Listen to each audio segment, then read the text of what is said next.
we need to talk about threats. You have your starting city or town. That starting city or town is going to have threats to its existential existence. Anything within a medievalist or fantasy setting is going to dictate danger. Civilization has its outliers, and those outliers come in the form of bandits. Bandits are going to want goods and services for free. They're going to want gold. They're going to want treasure. They're going to want food, and they're going to want all of these things at the expense of the health and safety of your citizens. But of course, you do not need to stick with run-of-the-mill bandits. You can have forest bandits that are very similar to Robin Hood-like figures. Perhaps it is simply a way of life for them, and that they are not necessarily evil individuals, just individuals driven by the need to survive out in the wilderness. To that effect, you could have more dangerous sort. You could have highwaymen, individuals who station themselves on popular highways, who are there to ambush travelers, whether they be individual travelers or caravans or traders, whatever is going to be most lucrative to the highwayman. And of course, a highwayman is going to have less than moral means of getting there. You could go with raiders.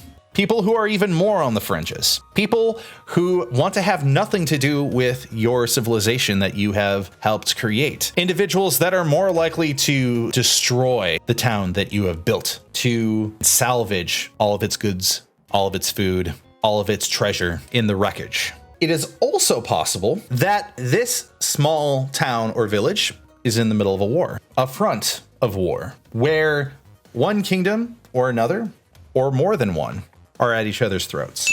In that case, you are likely to get conscripts and soldiers from one side or the other coming through your town, helping themselves to things that they should not be helping themselves to. Perhaps these are individuals that have deserted the front lines and have become bandits themselves. In that case, they are also better trained and better armed than your typical bandits. Quite a dangerous situation, even to the garrisoned soldiers and watch individuals of your town. It could be that you have exiled individuals, perhaps displaced peoples that are trying to do what they can to survive and rebuild. And unfortunately, in order for them to do so, they have to extract resources from the nearest spot, and it happens to be your town. That could create a morally complex situation where the town is in danger, but the needs of this other people are also a prominent factor in the scenario and in the story that you're trying to tell. It could be that these bandits are smugglers. They are part of a greater ring of criminals, an organized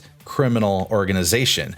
And perhaps messing with one of them might bring the ire of even more powerful individuals to your city or town.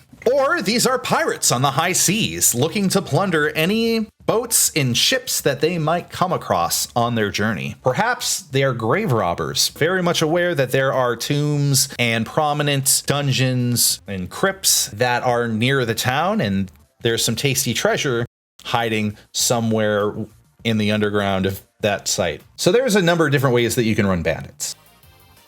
And that's gonna do it. If you enjoy the content and you hit that subscribe button, I would sincerely appreciate it. Aside from that, I just want to say it has been a pleasure and a privilege, and I, Chaotican Writer, will see you in the next episode.